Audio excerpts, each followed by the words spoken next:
ನಮಸ್ಕಾರ ಸ್ನೇಹಿತರೆ. ಇಡೀ ಕರ್ನಾಟಕದಲ್ಲಿ ಮತ್ತೆ ಬಿಸಿಲಿನ ತಾಪಮಾನ ಕಾಣಿಸಲಿದೆ ಸ್ನೇಹಿತರೆ. ಇಂದು ರಾಜ್ಯದೆಲ್ಲೆಡೆ ಒಣ ಹವಾಮಾನ ಕಾಣಿಸಲಿದ್ದು, ರಾಜ್ಯದಲ್ಲಿ ಕಳೆದ ಕೆಲವು ದಿನಗಳಿಂದ ಗುಡುಗು ಸಿಡಿಲು ಸಹಿತ ಸಾಧಾರಣ ಮಳೆಯ ವಾತಾವರಣ ಕಂಡು ಬಂದಿದ್ದು, ಇಂದು ಕರ್ನಾಟಕದಾದ್ಯಂತ ಮತ್ತೆ ಒಣ ಹವಾಮಾನ ಆವರಿಸಲಿದೆ ಎಂದು ಹವಾಮಾನ ಇಲಾಖೆ ಮಾಹಿತಿ ನೀಡಲಾಗಿದ್ದು, ಇನ್ನು ಬೆಂಗಳೂರು ಸೇರಿದಂತೆ ಹಲವು ಕಡೆಗಳಲ್ಲಿ ನಿನ್ನೆ ಮಳೆಯ ಸಾಧ್ಯತೆಗಳ ಬಗ್ಗೆ ಮುನ್ಸೂಚನೆ ನೀಡಲಾಗಿದೆ ಸ್ನೇಹಿತರೆ.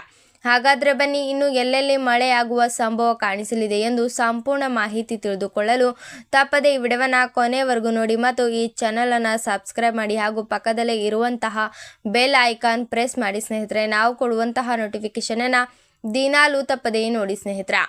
ಭಾರತೀಯ ಹವಾಮಾನ ಇಲಾಖೆಯು ಕರ್ನಾಟಕದ 6 ಜಿಲ್ಲೆಗಳಿಗೆ ಯೆಲ್ಲೋ ಅಲರ್ಟ್ ಘೋಷಿಸಿದ್ದು ಮತ್ತು ಉತ್ತರ ಕರ್ನಾಟಕ, ಕರಾವಳಿ ಮತ್ತು ಮಲೆನಾಡಿನ ಈ ಜಿಲ್ಲೆಗಳಲ್ಲಿ ಮುಂದಿನ 3 ಗಂಟೆಗಳ ಕಾಲ ಗುಡುಗು ಮಿಂಚು ಸಹಿತ ಭಾರೀ ಮಳೆಯಾಗುವ ಸಾಧ್ಯತೆ ಇದೆ ಎಂದು ಹೇಳಲಾಗಿದೆ ಸ್ನೇಹಿತರೆ. ಇನ್ನು ಸಾರ್ವಜನಿಕರು ಸುರಕ್ಷಿತ ಕ್ರಮಗಳನ್ನು ಪಾಲಿಸುವಂತೆ ಸೂಚಿಸಲಾಗಿದೆ ಸ್ನೇಹಿತರೆ. ಕರ್ನಾಟಕದ ವಿವಿಧ ಭಾಗಗಳಲ್ಲಿ ಹವಾಮಾನ ವೈಪರೀತ್ಯ ಉಂಟಾಗಲಿದ್ದು, ಭಾರತೀಯ ಹವಾಮಾನ ಇಲಾಖೆಯು ಈ ಕೆಳಗಿನ ಪ್ರಮುಖ ಸೂಚನೆಗಳನ್ನು ನೀಡಲಾಗಿದೆ ಸ್ನೇಹಿತರೆ. ರಾಜ್ಯದ 6 ಪ್ರಮುಖ ಜಿಲ್ಲೆಗಳಲ್ಲಿ ಮುಂದಿನ 3 ಗಂಟೆಗಳ ಕಾಲ ಭಾರೀ ಮಳೆಯಾಗುವ ಮುನ್ಸೂಚನೆ ಇರುವುದರಿಂದ ಹವಾಮಾನ ಇಲಾಖೆಯು ಯೆಲ್ಲೋ ಅಲರ್ಟ್ ಘೋಷಣೆಯನ್ನು ಮಾಡಲಾಗಿದೆ ಸ್ನೇಹಿತರೆ. ಮತ್ತು ಉತ್ತರ ಕರ್ನಾಟಕದ ಕಲಬುರಗಿ, ಯಾದಗಿರಿ, ರಾಯಚೂರು ಹಾಗೂ ಕರಾವಳಿ ಮತ್ತು ಮಲೆನಾಡು ಭಾಗದ ದಕ್ಷಿಣ ಕನ್ನಡ, ಉಡುಪಿ ಮತ್ತು ಚಿಕ್ಕಮಗಳೂರು ಜಿಲ್ಲೆಗಳಲ್ಲಿ ವರುಣನ ಆರ್ಭಟ ಜೋರಿರಲಿದ್ದು, ಈ ಜಿಲ್ಲೆಗಳಲ್ಲಿ ಕೇವಲ ಮಳೆ ಮಾತ್ರವಲ್ಲದೆ ಜೋರಾದ ಗಾಳಿಯೊಂದಿಗೆ ಗುಡುಗು ಮಿಂಚು ಸಹಿತ